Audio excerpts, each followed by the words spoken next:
Bueno, eskerrik asko Euskal Herriko arte ikerketa eta feminismoa talde honen aurkezpenera etortzeagatik. Eskerrak eman nahi dizkiet artistei eta irakasle Jon Sagasti, Izaskun Alonso, Andrea Balia, Nieves Larroi, Eneritza Mondarain, Lorena Reyoso eta Letizia Gaspar. Doktore eta master tesiak garatzen ari dituzten ikertzailei Sandra González, Almendra Castillo eta Noelia Maeso, eta Silvia Borai, artista eta gonbidatua, eta artista, ikertzaile eta aktivista Axelila Fernández Arconada eta Gladys Giraldo. Buenas tardes a todas, todos. Gracias por venir a la presentación de este grupo de investigación que hemos llamado Arte, Investigación y Feminismo de la UPV. Vamos a presentar lo que hemos hecho en los últimos 6 años y voy a empezar hablando yo, pero la idea era que se fueran sumando otras investigadoras que han estado en la primera parte del proyecto, pero parece que están llegando tarde. Pero como tenemos cronometrado el tiempo y tienen que hablar del proyecto actual, que me parece súper importante, pues vamos a empezar. Voy a empezar yo un poco hablando en general de lo que es el grupo, después vamos a presentar el libro, que tenéis ahí los ejemplares, que es la primera publicación que hemos hecho con este grupo de investigación, en la cual han colaborado pues, entre ellos, entre las investigadoras que estamos aquí, también Lourdes Méndez y Sadiera Aquistain, que están aquí, y que luego igual les pedimos que nos cuenten pues algo sobre la red de conocimientos feministas que están creando. Y también quiero dar las gracias, quiero darles las gracias a ellos, a Lourdes y Araquis, porque nos han apoyado desde el principio y porque parte del proyecto tiene que ver con el impulso que nos dieron para que lo creáramos al principio. Y también quiero, por supuesto, dar las gracias a Artium, ¿no? Y a Beatriz, que está ahí, y que Beatriz Herráez, que por el apoyo al proyecto y también por su trabajo en favor de una visión feminista de museo. Ven, Noé. Es que... Pues no sé, bueno, están llegando ahora.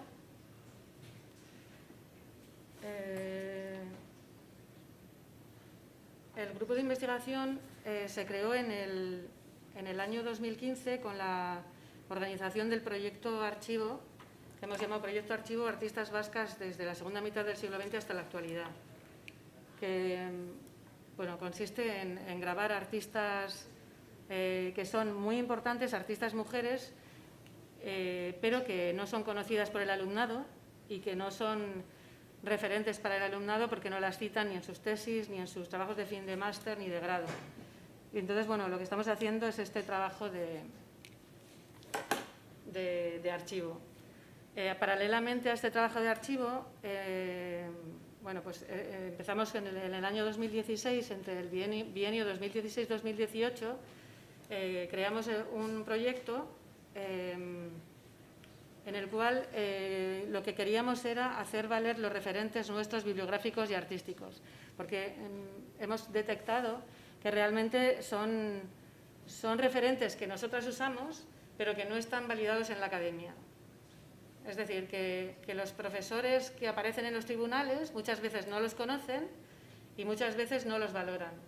Y de hecho, así nos lo hacen saber, ¿no? Muchas veces incluso nos ponen tribunales específicos para nuestros trabajos porque los profesores no tienen ni idea de los referentes que vamos a tocar y les parece lo normal.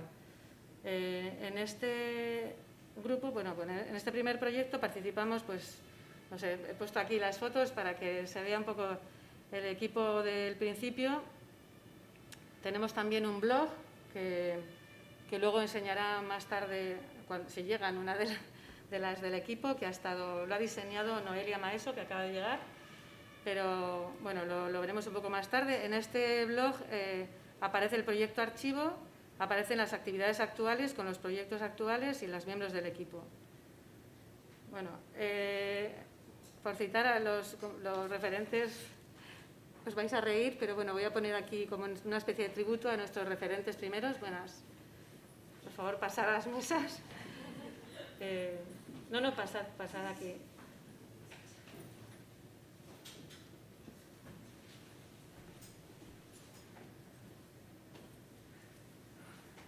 He elegido esta frase porque tiene que ver con el proyecto que iniciamos en 2016, pero tiene también que ver con el proyecto actual, que es un proyecto sobre feminismo decolonial y sobre pues, cómo son percibidas otras personas de otros colores de piel también. También esta es una de las cuestiones que teníamos en la conciencia cuando empezamos en 2016 con este primer proyecto, ¿no? Cómo el conocimiento que creamos es constantemente borrado y que teníamos, bueno, pues este pensamiento de Yui Chicago que dice que debido a que se nos niega constantemente el conocimiento de nuestra propia historia, estamos siempre como empezando de cero y privadas de poder alzarnos unas a hombros de otras en vez de construir sobre lo ya construido previamente a nosotras. Y entonces nos parecía súper importante esta idea. Y por supuesto pongo a estas dos referentes que nos siguen enseñando todos constantemente y nos apoyan. Y bueno, otra de las cuestiones que hemos tenido muy presentes son las cifras. Son datos hasta el año 2015 de los museos del País Vasco y en naranja están la sobrerepresentación de exposiciones dedicadas a artistas hombres y se mueven en torno al 80 y el 99% del número de exposiciones que dedican a los artistas en los museos vascos. Y en el otro lado, en el otro extremo, se encuentran las exposiciones que se dedican a mujeres individualmente en los 3 museos más visitados del País Vasco, este museo, el Museo de Bellas Artes de Bilbao y el Guggenheim. Y las cifras están en torno al 0,1% y el 19% en el mejor de los casos. Y bueno, esta es una también de las cuestiones que quería, como todas estamos dentro de la academia, y bueno, la mayoría, y todas estamos dentro del campo del arte, hay una de las investigaciones del primer proyecto que me pareció súper reveladora, que es cómo son la situación de las artistas en las distintas etapas de la carrera. Entonces, bueno, en la fase de estudios superiores de arte, las mujeres entramos en los programas de máster exactamente de élite, o de estudios superiores de arte, igual, en la misma cantidad que los varones. La proporción de estudiantes, hombres y mujeres, en escuelas y universidades viene siendo paritaria desde el año 1983, pero desde entonces ha crecido el número de mujeres respecto al de hombres en las escuelas de arte y de historia del arte. Pero eso no significa que tengan la misma probabilidad de ser elegidas para trabajar con una galería y profesionalizarse, porque ya en ese momento solamente el 13,7% de mujeres son elegidas por estos espacios de profesionalización o del arte, ¿no? En la fase artista emergente también existe muy pocas mujeres que pasan del mercado primario al secundario. El mercado primario es este de las galerías y el secundario es el de las subastas. Muy pocas mujeres pasan al mercado secundario de las subastas. Y si veis, cuando siempre nos dan en los medios de comunicación estas cifras exorbitantes de precios que se pagan por obras, siempre son obras de hombres y son súper insultantes a veces, ¿no? Y en la fase artista consolidado, también el mercado del arte también es muy, muy diferente cómo trata las obras de las artistas mujeres. Es muy piramidal y, en cambio, en el caso de los artistas hombres se reparten mucho más las ventas entre muchos más artistas, y en el caso de las mujeres solo unas pocas acaparan todas las ventas y el resto pues no.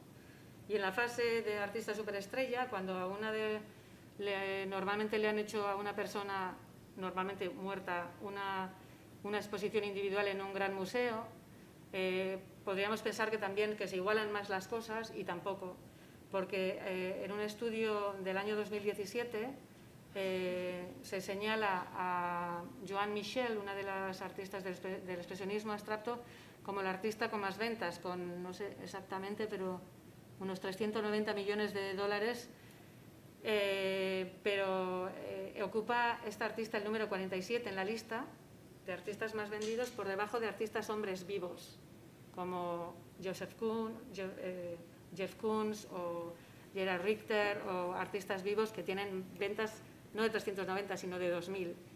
Entonces, bueno, esto es un poco el panorama objetivo, sin más, porque a veces se nos dice que es algo ideológico, pero aquí vemos que no. Bueno, voy a enseñar brevemente un poco algunas de las metodologías que hemos usado en el primer proyecto, que son metodologías de realización de mapas individuales y colectivos para cruzar nuestros referentes. Y la otra metodología ha sido la metodología dialógica, que es una metodología que es un poco pesada porque consiste en reunirnos y hablar. Y bueno, sin más, como resultado del primer año lo que hicimos fue esta publicación, que veréis que luego va a hablar un poco más Andrea, y una exposición en el Vizcaya Aretoa y unas jornadas, en las que, bueno, las jornadas eran en formato conferencia y están recogidas en este libro.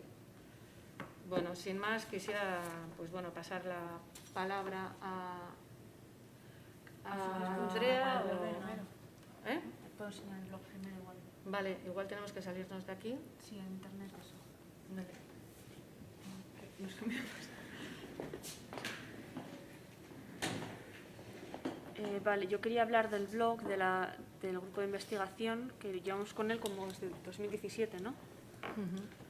A ver, ¿cómo entro en internet? Ahí abajo. Ahí va, vale. Que de memoria no me lo sé. Sí, pues Arte, Investigación y Feminismos, WordPress. Arte.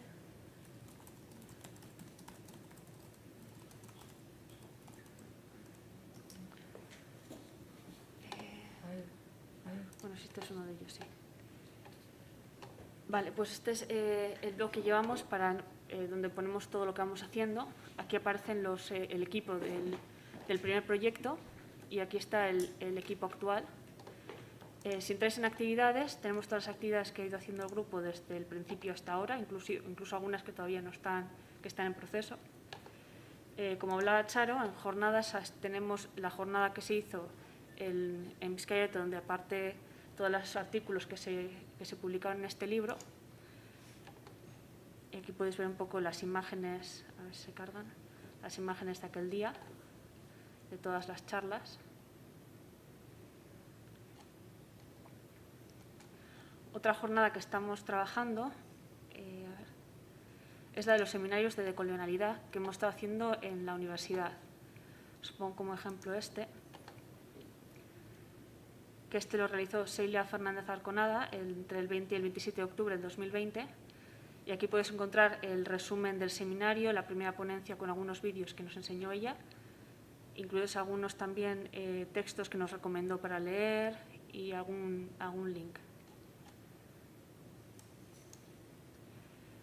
En talleres también encontramos dos talleres que hemos realizado. El primero fue unos encuentros en Amiarte, que se hicieron antes de la pandemia, que es por lo que tuvimos que pararlos también.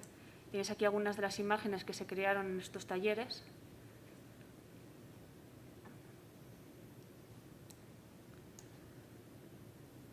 El otro son los talleres de decolonialidad que se hicieron durante los seminarios.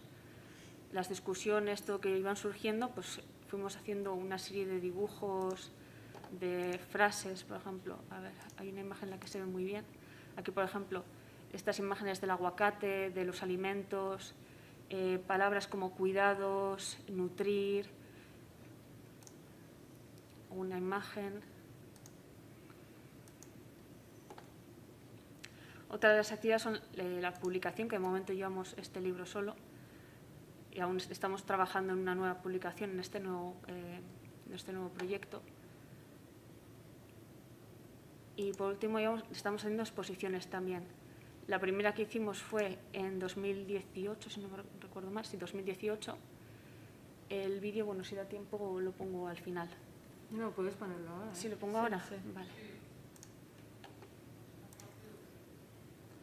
Como hay tan poquito tiempo. Sí, pero es muy corto. ¿Se oye? Bueno, tiene música, pero no está tampoco... Es una música sin más, no va relacionada. Ah, sí, se oye.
Vale, pues para que veáis un poco mejor las imágenes, están por orden de según entrabas por una de las puertas a la otra. La primera obra que se veía era la de Chara Rázola, Wibble Wobble, ¿no? Así creo que se llamaba. Sí, pero bueno, que no nos da mucho tiempo a ir así viéndolo. les paso un poquito para que se vean. Que era la performance que habéis visto y el dibujo este de aquí detrás. Luego iba la mía, Matricidio, una escultura que era en la que se podía interactuar, llevarte uno de estos amuletos. Luego la de Raquel Asensi, cae por su propio peso, que eran estas esculturas, piezas de cerámica con unas imágenes en las que ella tiraba las piezas al suelo. Luego Magdalena Planas, Dictadura genital o Do You Have Pigs, en la que tenía estas dos obras, una vulva y un pene, y una instalación con 2 vídeos. Luego está Andrea Valia, Galatea, que era una figura que se movía con sonido, según iba moviéndose, estaba aquí escrito el nombre Galatea y hacía como un ruido con el nombre. Aquí veis cómo se mueve. Luego estaba la de Noelia Maesor, Doppelganger, que era un ordenador en el que tú te hacías unas preguntas y te generaba una nueva identidad, junto con este dibujo bordado. Luego el de Leticia Gaspar, Logos Anyone Can Dig a Hole, que eran estos 2 cuadros.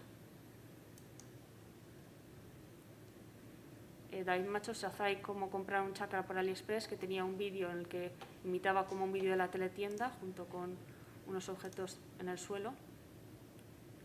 Y el último era un vídeo de Isibene Oñederra, Ochanak for Your Own Safety, que era una animación hecha con dibujos.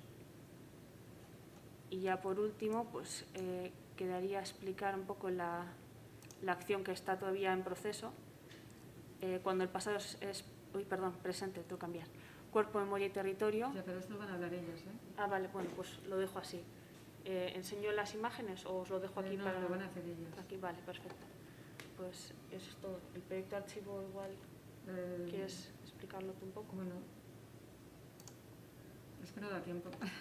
Ya. Porque queremos hacer como la presentación de... bueno, si quieres hablar un poco o mostrarlo, vamos a ver un poco los vídeos, sí. El proyecto archivo es súper... quiero decir que es una documentación muy, muy útil porque la podemos utilizar cualquiera de nosotras pues, para mostrar en la universidad o está disponible para... ¿Puedes enseñar los vídeos? Hay hasta ahora unos 16 vídeos de distintas artistas. Cada vídeo dura aproximadamente 60 minutos y son vídeos que están pensados para la red que nos habían propuesto, en la que nos habían propuesto participar Lourdes y Arakis, y por eso están traducidos a inglés y a 3 idiomas, están en inglés, euskera y castellano. Y bueno, están muy bien porque son artistas hablando en primera persona. Pues uno de ellos es el de Gemma Inchausti. Otro, pues puedes enseñar ahí los que hay, no sé. Sí, para que sea un poquito cómo se preparan. Puedes enseñar cualquiera Procedía a la Comunidad de Madrid y tal. Y Por ejemplo, descubrí este es que de había un del ciclo de grado 2019. superior, un FP de toda la vida, de estilismo e vale, indumentaria. que Como se siempre me había Bueno, pero gustado esto sería coser, ya para que lo y vean había ellos porque cosido, son muy largos. pero nadie Sí, me había bueno, era para enseñar enseñado. un momentito, sí. Vale, pues... Bueno, y que hay desde el 2015, que aparecen aquí. Sí, bueno, ahora pues igual hablamos un poquito de la publicación, si queréis. ¿Querías comentar? Continuamos, ¿no? O sea, Sí. Vale, sí. Bueno, ya os ha enseñado Charo. Bueno, yo soy Andrea Valia, siento haber llegado tarde. Pero bueno, esta es la publicación en la que bueno, pues se recogen las investigaciones en curso de las miembros del proyecto del que ha hablado Charo y después Lorena. Y bueno, básicamente os voy a abordar un poquito los temas que se recogen, ¿no? en esas publicaciones. También decir antes de nada que en esas sesiones que bien ha explicado Charo, ¿no? Que antecedieron a la ejecución de esta publicación, pues tratamos de establecer relaciones no solo de los referentes que manejaba cada una, sino un poco también de las propias metodologías y de la forma de trabajar, ¿no? en lo que se refiere a la propia práctica artística. Entonces, de alguna manera, nos dimos cuenta de que había una serie de relaciones, ¿no?, que se establecían entre esas investigaciones y esas obras.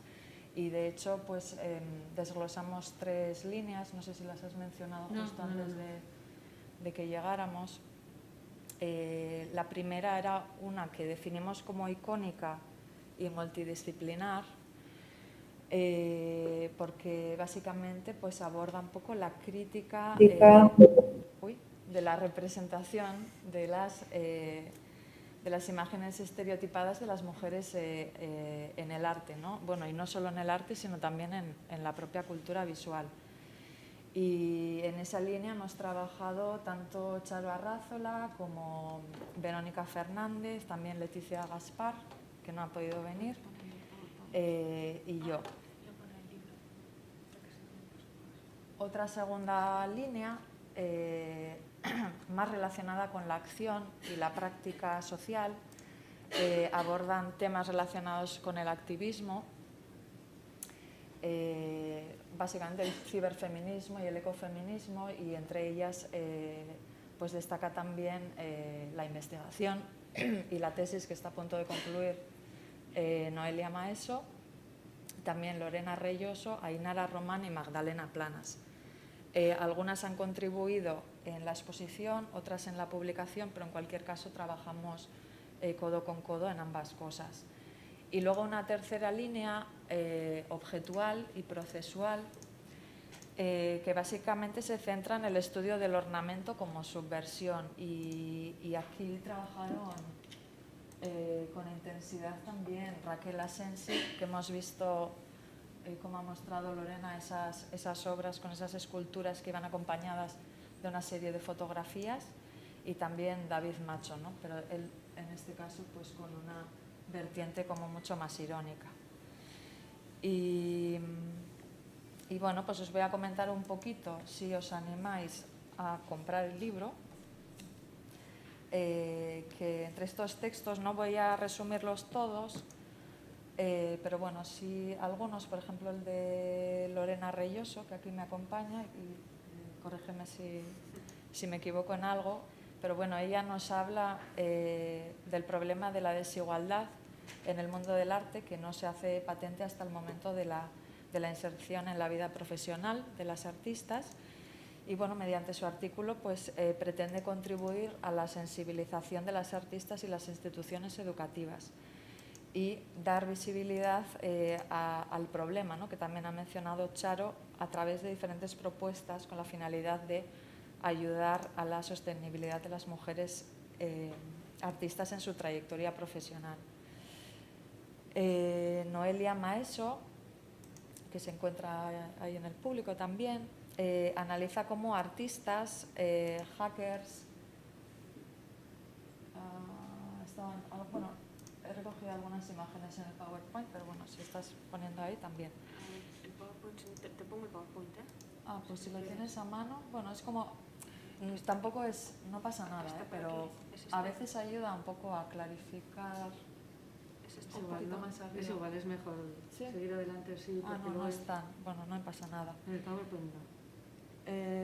Sí, Noelia Maeso, que estaba comentando que ella analiza como artistas, hackers, ingenieras, investigadoras, todas ellas con sus respectivas habilidades relativas al arte, la vigilancia, el cifrado, el código, pues buscan crear conciencia social sobre el uso de las nuevas tecnologías, la privacidad, la vigilancia y el hacktivismo, ¿no?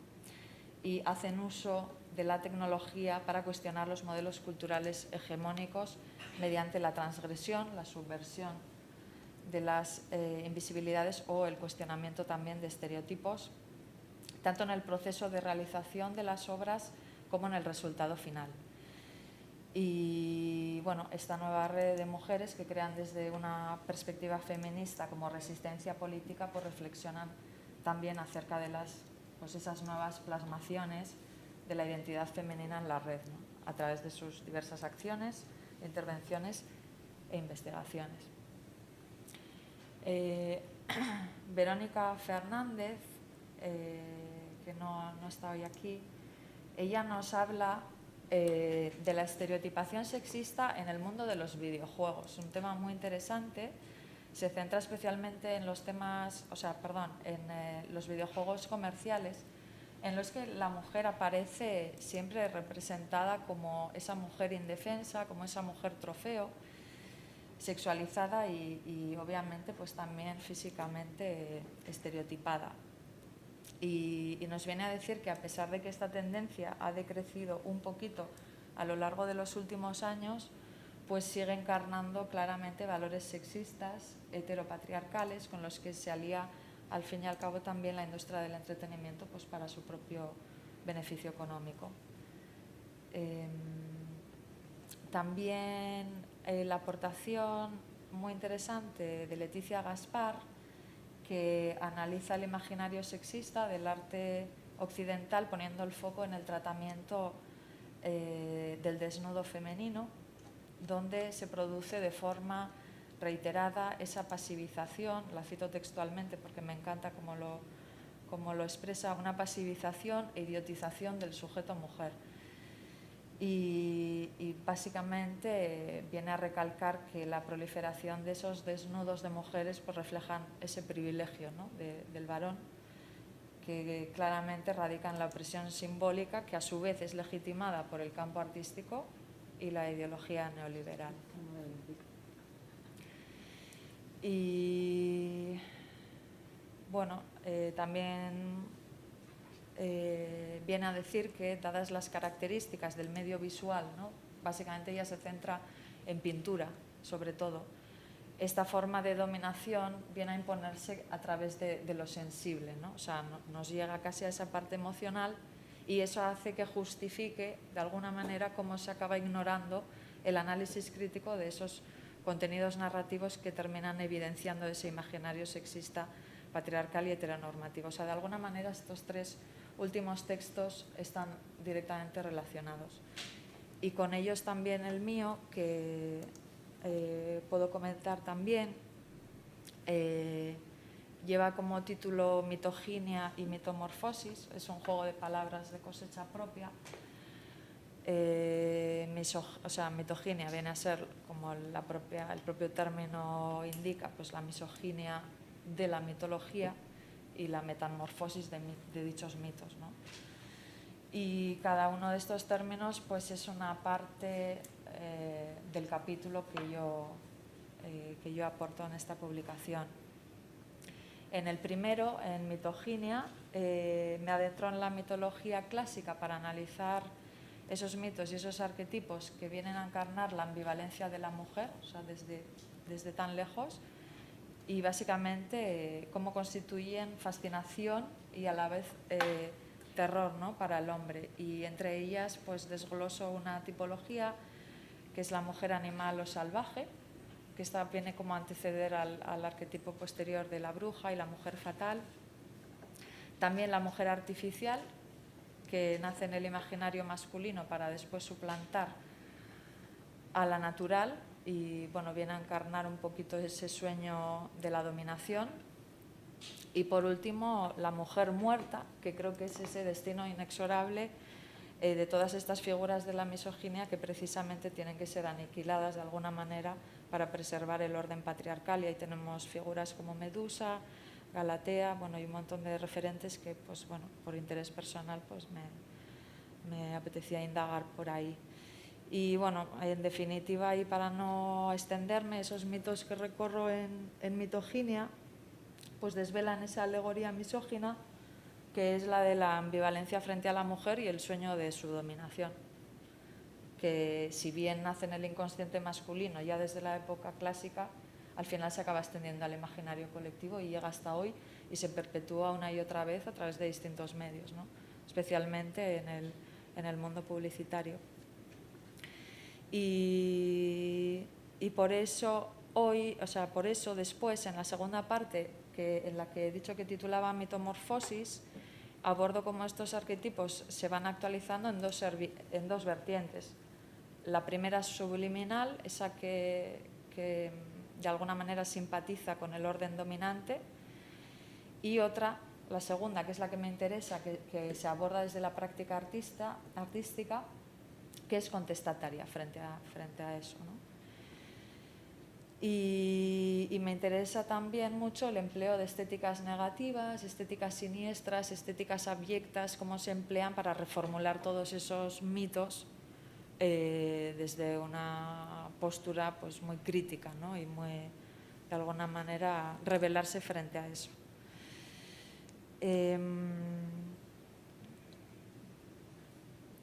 De alguna manera crean muchas veces a través de sus propios cuerpos, y ahí me permito la licencia de relacionar pues desde tu propia obra, Charo, hasta la obra de Cindy Sherman, la obra de Orland, ¿no? O sea, algunas artistas que aparentemente no tienen una relación, pero para mí sí, en el sentido de cómo emplean esa estética para reformular esos mitos desde, bueno, pues desde una postura muy contestataria. Y yo pienso que la creación precisamente les permite sublimar esa contradicción entre una individualidad que quiere liberarse, ¿no?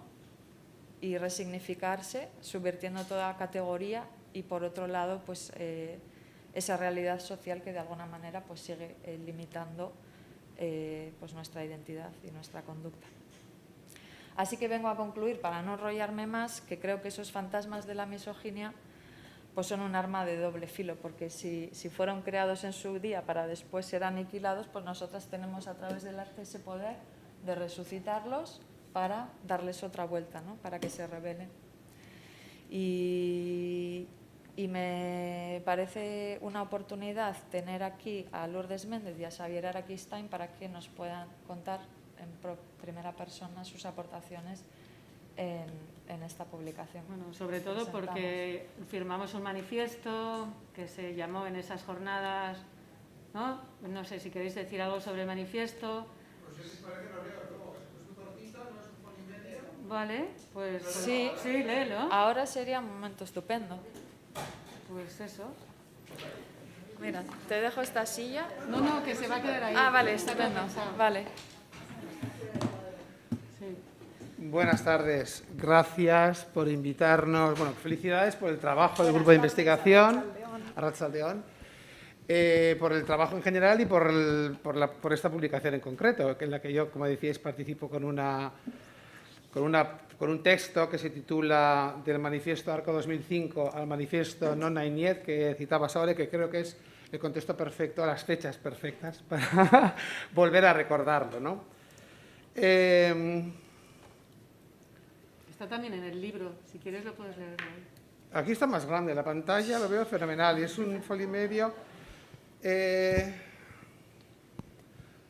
No sé si contextualizar un poco cómo surge quizás el manifiesto. A ver, una forma sintética.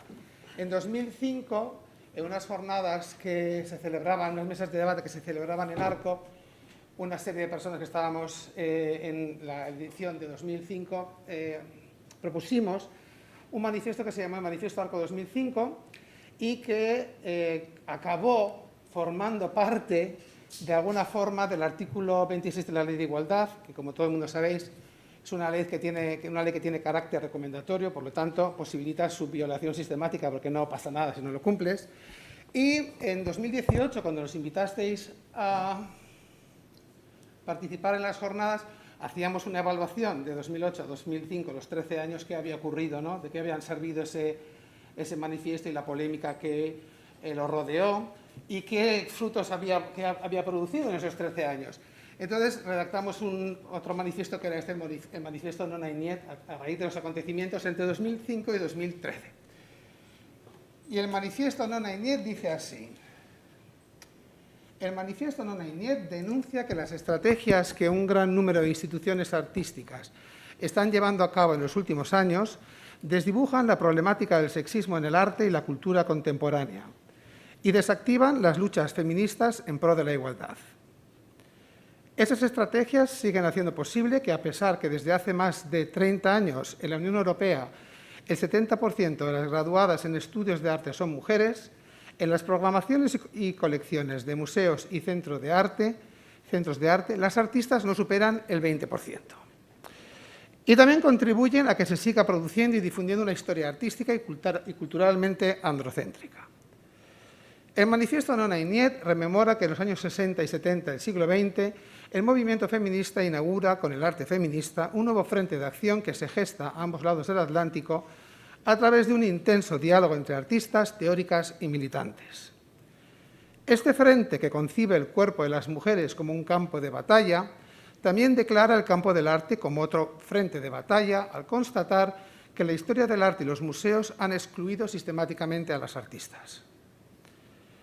El manifiesto Nona y Niet insiste en que si la pregunta ¿ha habido grandes artistas mujeres en la historia?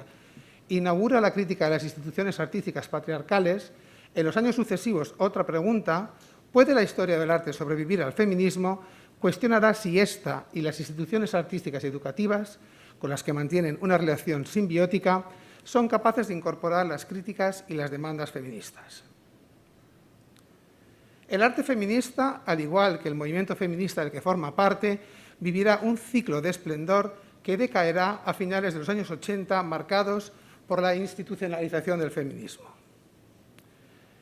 El manifiesto Nona y Niet incide en que el arte feminista retiene que la categoría sexo estructura lo social, la mirada, el lenguaje, el arte, su campo y sus instituciones, conjugando dimensiones estéticas y políticas para denunciar y combatir la discriminación, explotación y opresión de las mujeres. Este manifiesto se sitúa con las autoras que lo consideran como la última vanguardia del siglo XX, una vanguardia cuya agenda está siendo retomada por nuevas generaciones de artistas, por otros agentes del campo del arte y por militantes y activistas. El manifiesto Nona y Niet entiende el campo del arte como un circuito internacional que afecta a las relaciones entre el contexto local y el global y atraviesa las instituciones públicas y privadas que producen, muestran y coleccionan arte e invita a los diferentes agentes que actúan en el campo artístico a practicar la desobediencia feminista. Y luego hace una serie de recomendaciones que dicen: en el siglo XXI di Nona y Niet a un arte que no cuestione la opresión de las mujeres y de otros sujetos minorizados porque la sostiene, a un comisariado y una escritura sobre el arte que oculte la explotación de las mujeres y de otros sujetos minorizados porque la mantiene, a un museo o centro de arte que no corrija la discriminación de las artistas y de otros sujetos minorizados porque la ejerce, a participar en proyectos que impliquen colaborar en procesos de estetización de problemáticas sociales y políticas y que contribuyan a consolidar operaciones institucionales de lavado de cara, sexistas, LGTBQ-fobas y o racistas en el campo del arte. Di no a participar y colaborar con estrategias institucionales de tokenismo que alcanzan plena visibilidad en torno a fechas significativas para las feministas, como el 8 de marzo o el 25 de noviembre, que dejan intacta la estructura sexista de la institución. El tokenismo consiste en incluir a grupos minorizados, por ejemplo las mujeres, para crear la ilusión de que disfrutan de una igualdad real, evitando así acusaciones de discriminación. Di no a participar y organizar visitas guiadas feministas a las colecciones museísticas que eluden desvelar la estructura sexista de las instituciones de arte y de sus colecciones. Di no a promover una perversa e interesada sinonimia entre queer y feminismo que paraliza o retrasa la incorporación de las artistas y sus obras a las colecciones y programaciones de centros y museos. Di no a visitar los museos e instituciones artísticas que, convertidas en flamantes monumentos al cinismo contemporáneo, desarrollan estrategias de lavado de cara para ocultar que desdeñan las demandas feministas. Di no a las políticas culturales que convierten en un espectáculo y objetualizan a las mujeres y a otros sujetos minorizados. Para apoyar este manifiesto no es necesario haber sido clasificada como mujer. Los principios de igualdad y respeto deben ser aplicados y respetados por cualquier persona independientemente de su sexo o género. Y así acababa el manifiesto que presentamos, como os contaba, en 2018. Firmamos las allí presentes y también se recoge aquí en la publicación. La pregunta obvia sería qué ha pasado desde 2018 hasta 2021. Pues yo, por ejemplo, no suelo participar en eventos que se celebran alrededor para conmemorar, no se sabe muy bien qué, el 8 de marzo en las instituciones artísticas alrededor de conceptos como el de mujer, género, feminismo, porque en todos y cada uno de esos casos se ha demostrado que, como recoge el manifiesto, sirven para, se trata de operaciones de lavado de cara que dejan intactas las estructuras sexistas de las instituciones que las promueven. Y precisamente este museo en el que estamos hoy, aquí el Museo de Arte Contemporáneo, del Museo de Arte Contemporáneo del País Vasco, Artium, es una excepción que a partir de 2018, con la incorporación de la nueva dirección, pues hace una evaluación de su colección y de su programa y marca un giro que yo creo que es es un giro radical que es perceptible, muy perceptible, ¿no?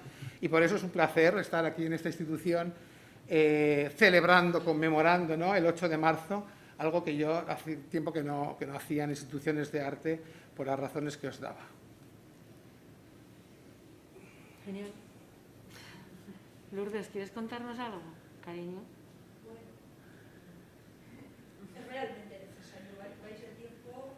Vamos justitas, pero puedes hablar unos 5 minutos o así, si quieres. No sé. Igual te pones aquí, mira, te dejo el sitio, aquí tienes un micrófono, claro.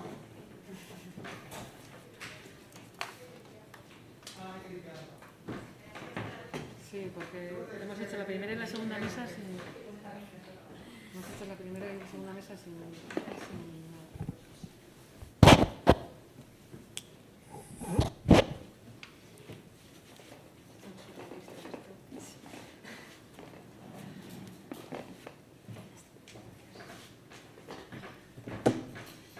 Pues contar, nada. Es sobre todo felicitaros sobre todo por seguir estando ahí. Es decir, sé lo difícil que es montar un grupo de investigación que funcione, lo difícil que os resultó que el servicio editorial de mi querida universidad y vuestra querida universidad plasmara por fin el trabajo que habéis realizado, independientemente de otras cuestiones. Y en ese sentido, más allá del texto que tengo aquí, del que no voy a hablar, yo creo que lo importante es el trabajo que estáis realizando, los apuntes que habéis hecho de cara a una situación, de cara a las investigaciones feministas, independientemente, digamos, de la perspectiva que adoptan, que dentro del marco académico, en este momento, y creo que ha sido tú, Charo, la que lo has dicho al principio, hasta parece requerir, y eso me preocupa porque no lo sabía, que se monten tribunales especiales. Y no creo que sea bueno, porque creo que tras la excusa de yo no conozco, es yo no quiero conocer, no me interesa variar los parámetros que estoy utilizando. Entonces, igual uno de los retos que todavía tendríamos pendientes sería conseguir que eso no sea así. Es decir, conseguir que efectivamente las investigaciones realizadas que se plasman, sea en trabajos de fin de grado, sea en trabajos de fin de máster, sea en tesis, sea en lo que sea, no provoquen un trato diferencial que generalmente suele ser hacia la desigualdad. El no reconocimiento yo creo que pasa por ahí también en este momento. Hace unos años, cuando empecé yo en la facultad, pasaba simplemente por el ostracismo, nadie hablaba de eso. Ahora pasa por otros caminos que creo que habría que estar muy atentas a cuáles son exactamente, no sé cómo lo veis vosotras, que sois en este momento las que estáis en el núcleo duro, por así decirlo, pero creo que es importante atender a esas cuestiones. Avances, efectivamente, en los estudios feministas en torno al arte contemporáneo, avances en algunos museos, Araquis lo ha dicho, esta es una excepción. En los datos que habíais puesto antes, en la evaluación esa que hacíais del 2000, sí, de 2000 a 2015. Del 2000 al 2015, creo que Artium aparecía mejor. Sí, pero era antes de... Pero era antes de la Beatriz, incorporación de la nueva dirección, y creo... Beatriz vino en 2018. Por ¿no? eso, efectivamente. Entonces estamos un poco también en el balance, como decía Araquis, desde 2018 que ha pasado, efectivamente hay un cambio sustancial y que no es un cambio simplemente de maquillaje, que no nos interesa para nada, a mí por lo menos no me interesa, sino que sea un cambio estructural. El problema de ese tipo de cambios es que necesitan un esfuerzo inmenso y tiempo, mucho trabajo y mucha cabezonería también para tirar por ese camino más allá de los 8 de marzo. Entonces, lo único que a mí me gustaría es que siguiésemos todas en esa línea. Y gracias a vosotras, sobre todo, por el esfuerzo que estáis haciendo. Gracias a ti, Lola. Vale, pues vamos a con la tercera mesa, que desinfecten. Y si queréis ir pasando, en la tercera parte vamos a presentar el proyecto que estamos desarrollando actualmente.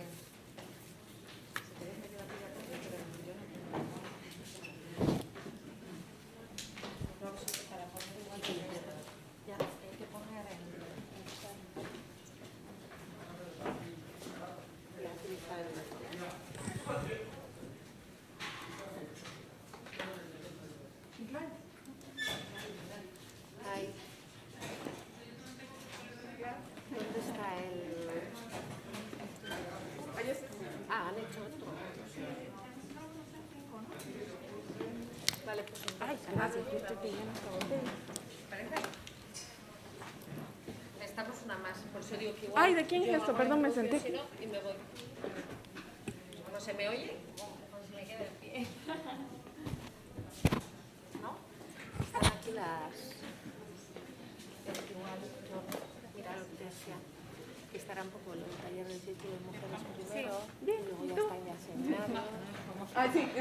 Y les cuenta un poco la sesión. O sea, cómo va. Vamos a poner se vaya a pantalla completa, ¿no?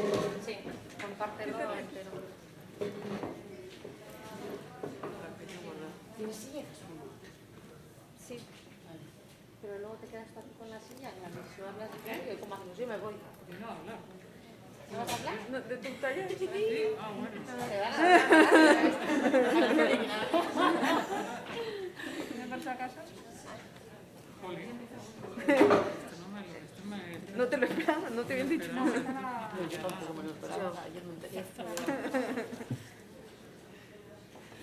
Bueno, igual empezamos. Arratsaldeon. Bueno, pues nosotras somos las nuevas incorporaciones, digamos, al equipo de investigación que bueno, pues que llevan desarrollando ya tantos años, ¿no?, dentro de la universidad. Somos tanto profesoras como investigadoras, doctorandas y artistas, pues que desde diferentes lugares y contextos pues nos hemos ido añadiendo a lo que hemos denominado como un círculo de mujeres.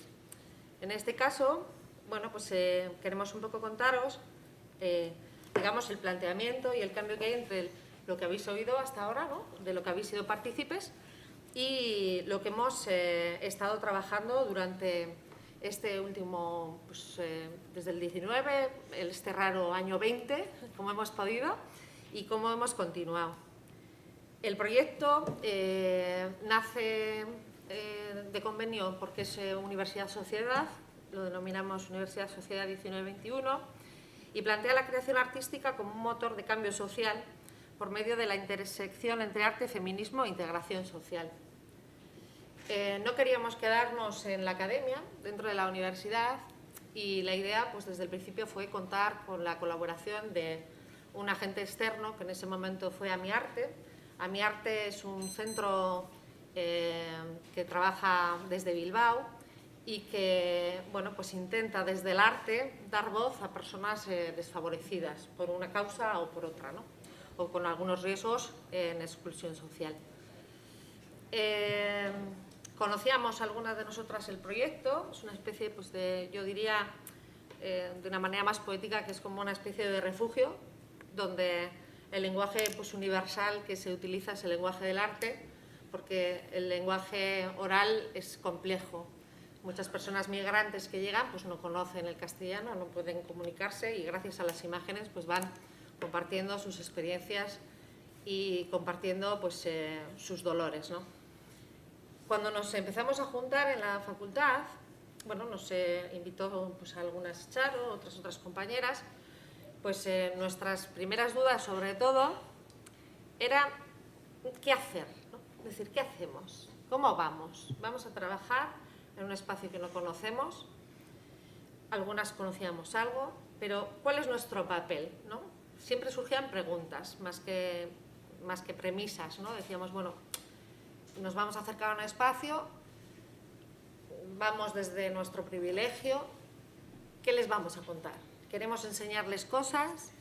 ¿Qué derecho tenemos a enseñarles qué? ¿Nos van a enseñar cosas? ¿Cómo lo vamos a situar? Yo creo que eso ha sido lo más importante de conocernos nosotras y de entablar relaciones y de generar este equipo en el trabajo, ¿no? Es decir, al final la duda y la incertidumbre era constante. Además, bueno, pues con el tema de la pandemia, pues todavía fue más, ¿no? Pero sí que es verdad que no nos dejaba de alguna manera a veces tomar decisiones, ¿no? Porque teníamos unos ciertos miedos debidos a saber de nuestros privilegios y decir, bueno, ¿qué voy yo? Voy a decir que yo sé pintar y voy a enseñar a pintar, si igual saben pintar mejor que yo, no sé, siempre había ese como... Entonces, bueno, después de muchas discusiones políticamente correctas entre todas las miembros del equipo, ¿no? Pues decíamos, va, pues es verdad que lo mejor es que sea un equipo, que seamos un círculo, que ese círculo se genere de una forma un poco natural, que acuda el que quiera, que cuente lo que quiera y que unas a otras pues nos vayamos dándonos a conocer y compartiendo saberes. Se hicieron algunas sesiones por nuestra cuenta, digamos, las del mundo, vamos a decir más de la academia, nos reunimos en la universidad, recibimos alguna formación de Gladys y nos iba pues un poco orientando, ¿no? Diciendo, a ver, cuando estamos hablando de temas de piel, de temas de raza, ¿qué es ser de una raza? ¿Existen las razas? ¿Cómo podemos hablar, no? Entonces, bueno, pues gracias a esos conocimientos y a conocer a otras mujeres de otros contextos, pues hemos ido formándonos de alguna manera, ¿no? Tuvimos una sola sesión con mujeres en formato, digamos, taller, donde compartimos nuestras primeras experiencias y ahí es verdad que, bueno, pues apareció el tema este maravilloso del coronavirus y cortó un poco nuestras expectativas.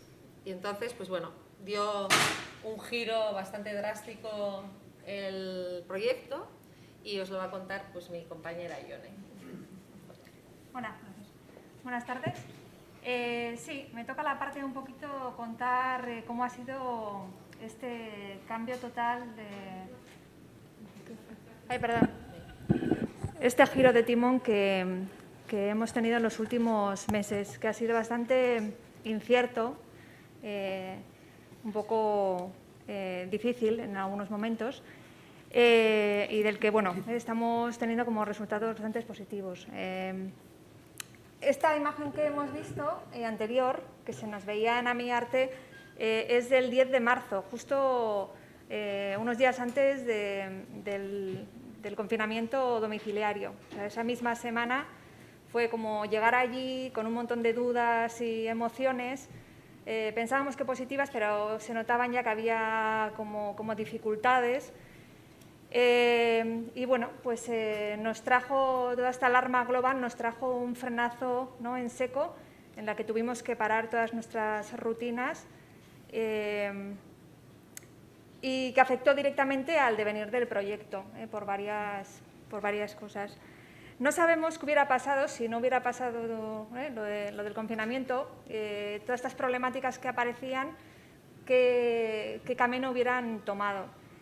Pero ocurrió eso inesperado y de repente pues cambiamos nuestras formas de trabajar, consumir, relacionarnos, ¿no? Entonces, aquellas dificultades que ya estábamos percibiendo en nuestra entrada a AmiArte, pues porque no sabíamos muy bien cuál era nuestro papel, dónde podíamos situar nuestro lenguaje, ¿no?, nuestra relación, empezaban a tornarse pues problemáticas de base. Todo esto quedó en suspenso y pudimos pensarlas con la distancia y la pausa que nos dio el confinamiento, o sea que nos vino como bien, ¿no? Pues problemáticas como, por ejemplo, que las mujeres de Amiarte no tenían una disponibilidad constante debido a la precariedad de su economía, su trabajo, familias personales, o que estando confinadas tampoco podíamos mantener un contacto con ellas porque no tenían internet en casa. Entonces, cosas que dábamos como por supuestas, que íbamos a encontrar mujeres allí, ¿no?, con las que poder trabajar, pues de repente no, habíamos ido como muy rápido, con unos ritmos, con una inercia que nos provocaba la academia, ¿no?, un proyecto de investigación. Desde luego, bueno, la relación que se mostraba unas asimetrías, ¿no?, que friccionaban para que no avanzase más allá de lo del confinamiento, y nos dábamos cuenta que había que revisar pues las relaciones, los fines y los intereses que teníamos cada una de las participantes del proyecto. Que iban, pues eso, más allá del organizativo, de no podemos contactar con ellas no pueden estar presentes porque tienen que trabajar cualquier día cuando les surge cualquier cosa. Intuíamos que teníamos una mirada colonizadora y paternalista que lo estaba nublando un poquito todo. Ya no podíamos visitar Amiarte por el confinamiento, empezamos a buscar un local por Bilbao donde pensábamos que seguía siendo el lugar un poquito donde facilitábamos el encuentro con ellas, pero también pues, los protocolos sanitarios lo dificultaban. Entonces decidimos regresar a la Facultad de Bellas Artes, que era nuestro punto de partida, donde teníamos como más acceso, más control de los espacios y de los medios. Y es en este entorno, ya también con ese frenazo que en verano habíamos estado haciendo videoconferencias entre nosotras, donde empezamos a revisar detenidamente todas estas problemáticas. Y bueno, pues que eran fruto de las dinámicas academicistas, hegemonistas, donde estamos apresuradas a completar unos fines y buscar unos resultados verificables, ¿no? Íbamos como corriendo, ¿no? Y obviando muchas cosas que luego nos costó igual no ver, pero sí aceptar, pues nuestra postura extractivista, ¿no? Que estábamos, bueno, vamos con unas ideas muy marcadas, ¿no? No, vamos allí a lo que surja, pero en el fondo veíamos que eran nuestros intereses como más, lo que más marcaba todo.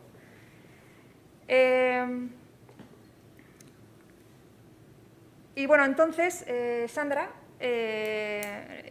dio la idea de que era un buen momento, igual, o que era necesario, interesante, hacer una formación al grupo en feminismo decolonial.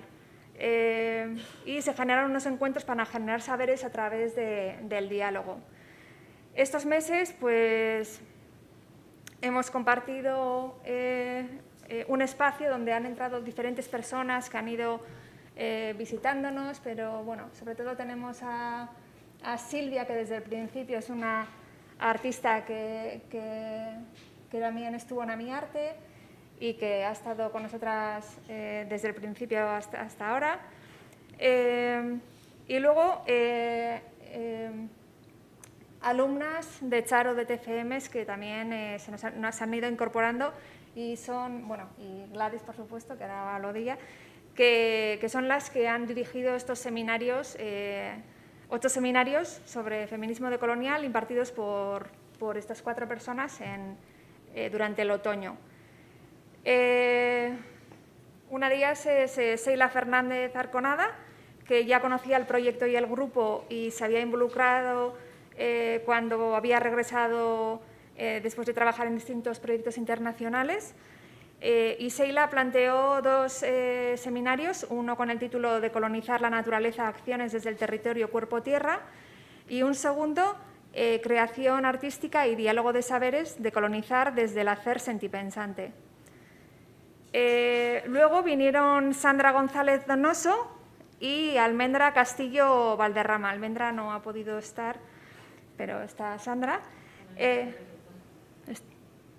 Sí, está en México.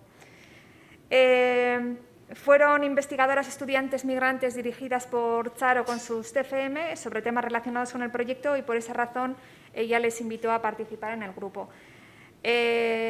Almendra Castillo Valderrama con el seminario Glosario decolonial 1 y 2, en 2 partes, fueron 2 días, y Sandra González Donoso, que planteó el seminario El espejo del Salvador, el voluntarismo, Salvadores blancos y neocolonialismo, una parte y 2 partes, porque también cada una de ellas hizo 2 seminarios. Y finalmente Gladys Giraldo, que ya había participado el año pasado, en febrero del 2020, dentro de este mismo ciclo, impartió un seminario sobre decolonialidad en nuestro día a día, fijándonos en el fenómeno de la migración, y en el proyecto anterior impartió 2 seminarios sobre historia del feminismo. Y bueno, Gladys toda una eminencia en estos temas. En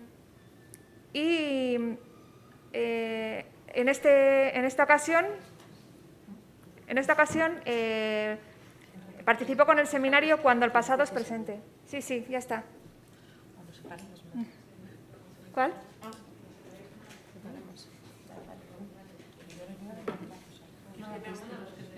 Ya está, y pensaba que me estabas cortando el tiempo a mí.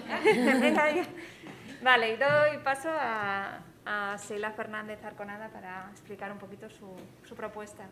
Sí, buenas tardes. Yo brevemente voy a leer un poquito sobre ese planteamiento de los seminarios para no extenderme mucho y contar pues, que en este grupo, que conozco desde el principio, pero no pude estar por haber estado trabajando fuera, lo he seguido y me ha parecido como una oportunidad muy buena y en la que estoy muy feliz de haber estado en estos últimos meses, así que gracias a todas.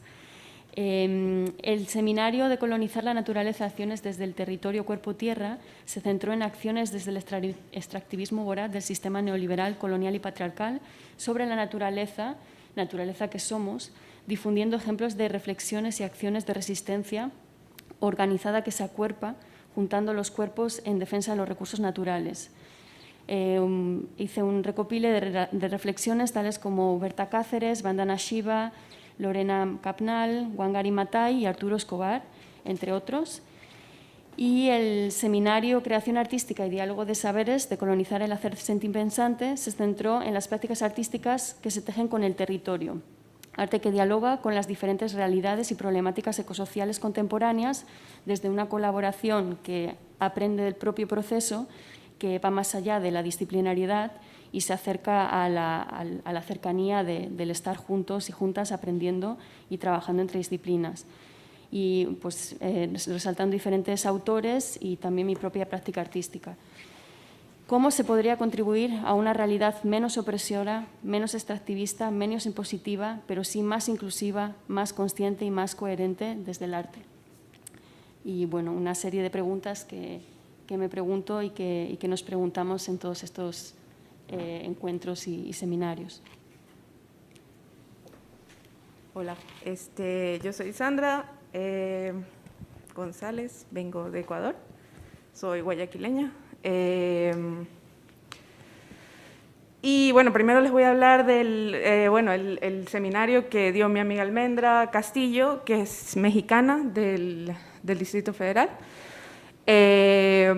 Almendra además es una artista visual que ha investigado durante casi 10 años o más sobre mitología mesoamericana y lo utiliza en su obra. Ella tiene un seudónimo, si quieren buscarla, se llama Ruru Mi Panocha. Lo combina con investigación sobre, un poco de pornoterrorismo y por ahí, pero su taller, un poco yo hoy día estaba pensando cómo escribir su taller y una forma graciosa me pareció que hace poco vi un meme que decía que voy al psicólogo y me pregunta cuándo empezaron mis problemas y yo respondo en 1492, con la llegada de Colón. Un poco ella trataba de situar históricamente cómo funciona, cómo empieza a funcionar la colonia y la colonialidad. Y luego, en un segundo taller, trata de reflejar cómo esos contenidos se repiten en el extractivismo cultural y el tokenismo que existe en relación a utilizar personas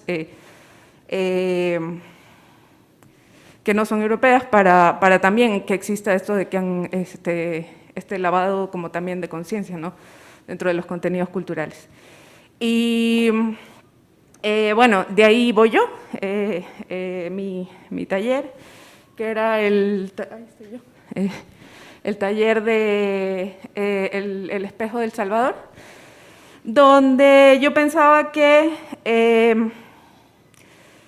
yo utilicé un libro que se llama White Fragility de Robin DiAngelo, que es una teórica estadounidense, ¿por qué era importante para mí usar ese libro? Porque ese libro ha sido como muy criticado por activistas antirracistas, porque es una mujer blanca la que lo está haciendo.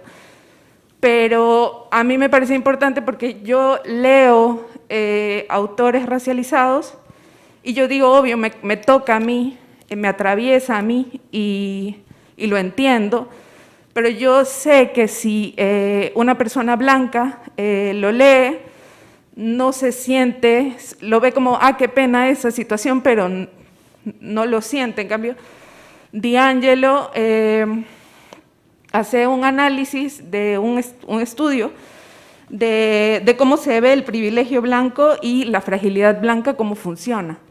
Y en qué casos se puede ver que hay una narrativa donde la supremacía blanca se vuelve a repetir en el hábito del día a día, y la necesidad de estar en una zona de incomodidad y de hablar del conflicto, del racismo, para poder superar esto, para poder empezar a superar estos problemas que llevan siglos.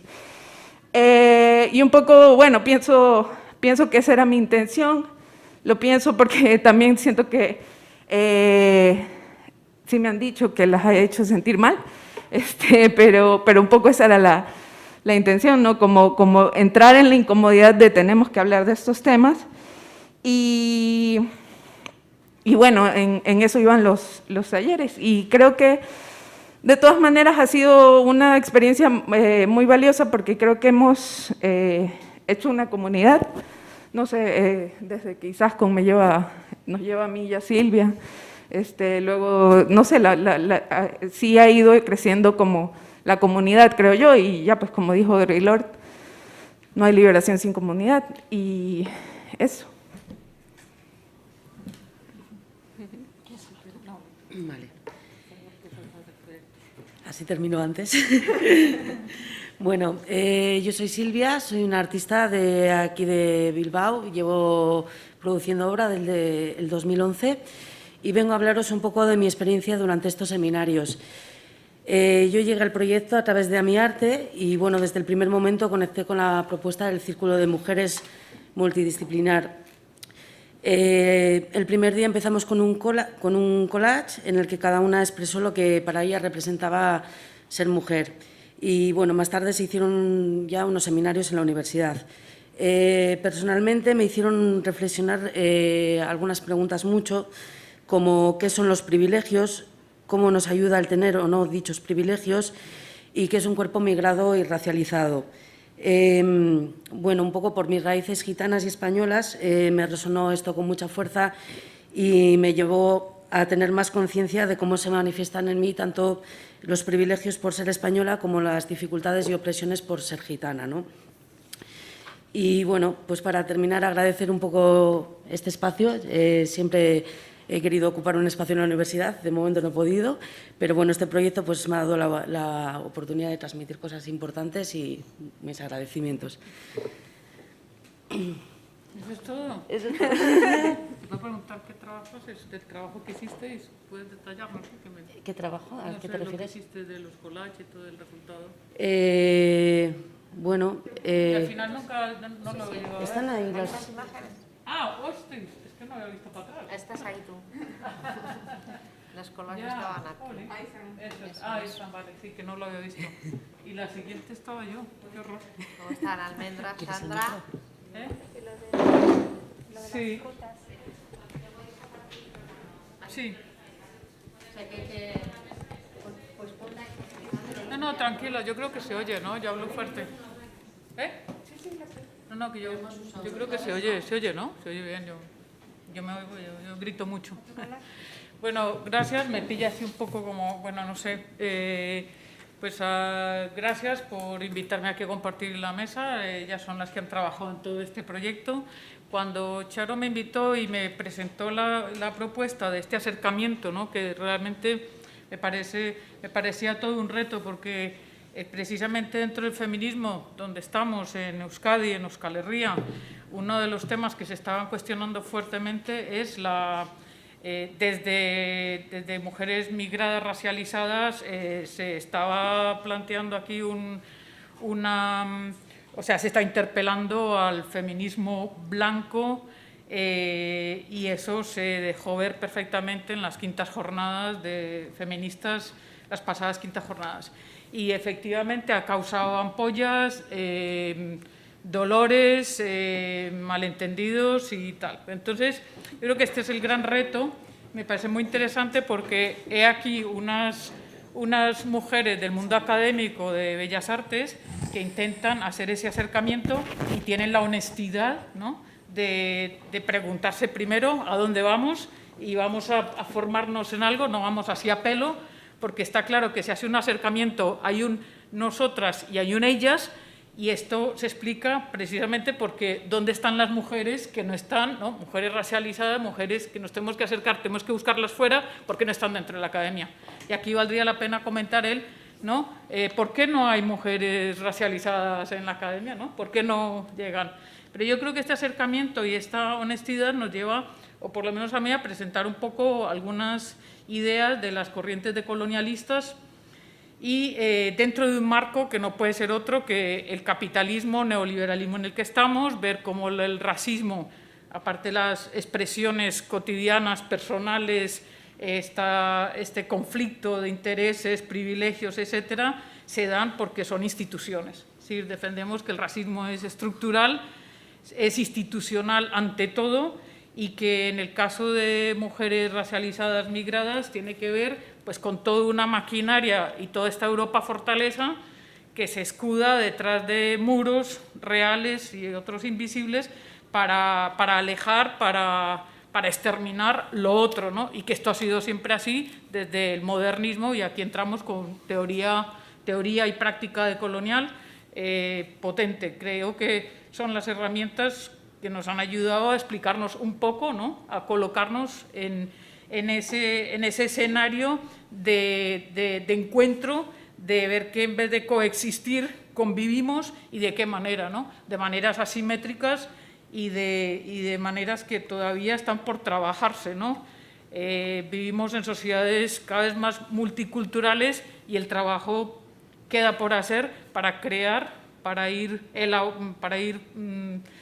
trabajando la interculturalidad, una intercultural crítica, ¿no?, feminista y decolonial.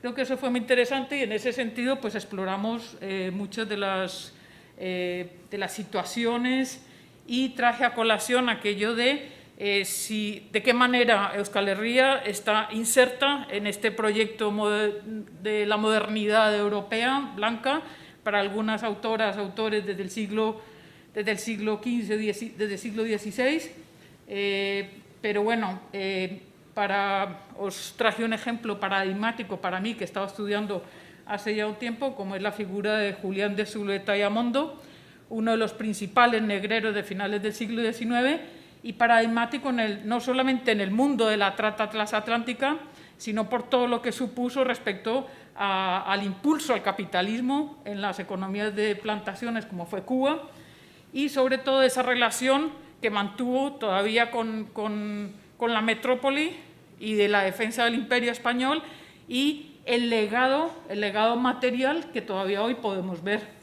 como puede ser, perdón que esto me ahoga, como pueden ser el Palacio de Bellas Artes, tratándose de personas que están, ¿no?, que su material y su ámbito, su área natural de trabajo son los museos, pues qué mejor que explorar, por ejemplo, el Museo de Bellas Artes de aquí de Vitoria-Gasteiz, que no es nada más ni nada menos un edificio construido de herencia de aquel capital y de la Elvira Zulueta, es decir, del clan de los Zulueta, que fueron un clan como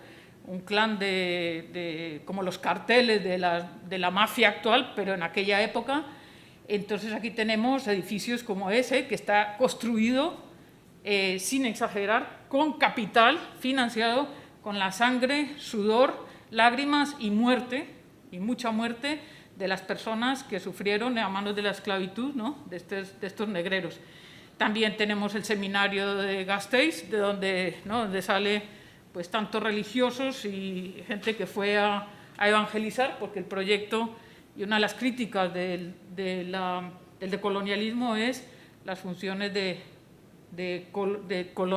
civilizar y evangelizar a los pueblos, ¿no? En fin, que entrar en estos temas con ejemplos muy concretos del legado colonial en esta ciudad y en nuestro entorno, ¿no? O sea, cómo estamos, de alguna manera, o de muchas, conectadas con esa Europa etnocéntrica, con esa supremacía blanca, con esas blanquitudes y esos patrones de jerarquías raciales y étnicas que también se construyeron al otro lado del Atlántico, y no solo, si pensamos también en una Guinea española o Guinea ecuatorial, donde además, y esto ya lo dejo como coletilla, como que lo estoy estudiando ahora, se instaló el nacionalcatolicismo. Entonces yo creo que hay temas muy interesantes y que nos interpelan y nos conectan en formas que todavía están por debatir y explorar, sobre todo dentro del movimiento feminista. No sé cómo está. Yo creo que esa era un poco lo que intentábamos, ¿verdad? Entablar ese conversatorio, además teniendo la presencia de compañeras latinoamericanas dentro del grupo, fue la verdad que me pareció muy estimulante, muy interesante. Creo que eso... Muy bien. Bueno, ahora vamos a hablar de la acción que se está realizando en estos momentos, que se está preparando. Estamos trabajando en varias ramas para materializar desde diversas formas y perspectivas las reflexiones llevadas a cabo, y entre ellas se encuentra un documental, una publicación y una acción, de la que vamos a hablar, o Sheila nos va a hablar ahora, de la acción. Sí, yo os voy a leer brevemente, pero conecta mucho con lo que Gladys ha estado diciendo. Entonces, por ahora, y lo que podemos compartir así para dar una pequeña introducción, es que, bueno, el título es «Cuando el ayer es hoy, cuerpo, memoria y territorio». Proponemos una acción-reflexión colectiva desde el Círculo de Mujeres para compartir saberes y la creación de lugares y fórmulas, además de enriquecernos desde la interseccionalidad, conexión de diferentes opresiones, generación de solidaridad entre duchas, con el propósito de diseñar para que todas nos volvamos tejedoras en el proceso de transición que haga posible un cambio de paradigma político-social. Por eso, esta acción tomará un recorrido en el espacio público de Vitoria. Por medio de una serie de paradas en la ciudad abordaremos la relación del territorio con acciones coloniales que marcaron el pasado colonial, que aún siendo ayer está muy presente hoy día. El tejido es universal y elemental, ya que nace con el propósito de la protección del cuerpo y de los refugios. Para ello hemos creado un textil mapa colectivo con creaciones que serán portadas por los cuerpos. Y por ello pues, tendrá esta acción lugar el día 13 de abril. Y bueno, pronto os compartiremos más información al respecto, pero aquí pues damos los primeros pasos de estas materializaciones en los próximos meses. Así que bueno, si tenéis alguna aportación, pregunta, pues podemos hablar sobre ello. Sí. ¿Sí?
Sí, sí. No se oye muy poquito. Hablo del IPDB, que ya no es IPDB, y que justamente creo que este año, no me equivoco, ha cambiado el nombre justamente por eso, porque después de años de debate en torno al nombre del IPDB, que es un nombre está vinculado al siglo XVII, a la plata y a la compañía de Indias, en este caso Nacho.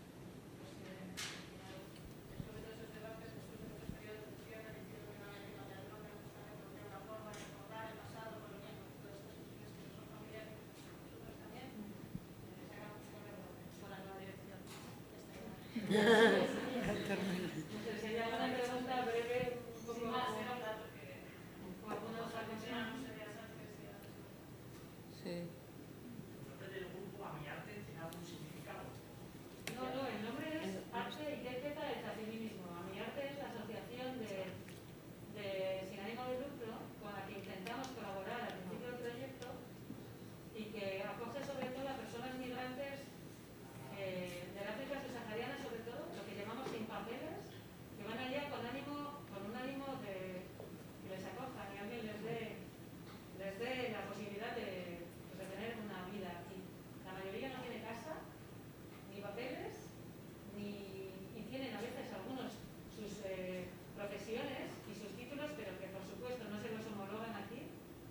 Y AmiArte no solo hace labor de academia de arte, sino que les ayuda a que encuentren, primero enseñarles el idioma, luego a que encuentren una forma de validar sus títulos y de encontrar trabajo, y a darles, primero, lo que tienen es ropa, incluso, o sea, les ayuda a un nivel integral. Pero bueno, no sabemos de dónde viene el nombre. Sí, el nombre es Amigos del Arte. Amigos del Arte. Amigos del Arte. Amigas. Bueno, eso es bien. Amigas. No, pues, si hay alguna pregunta así rápida, y si no, pues es que tienen que crear la sala media hora, 20 minutos para que empiece luego a las 7 la conversación entre Lourdes Méndez y Gemma Inchausti. Así que, bueno, lo dejamos aquí. Gracias. Bueno.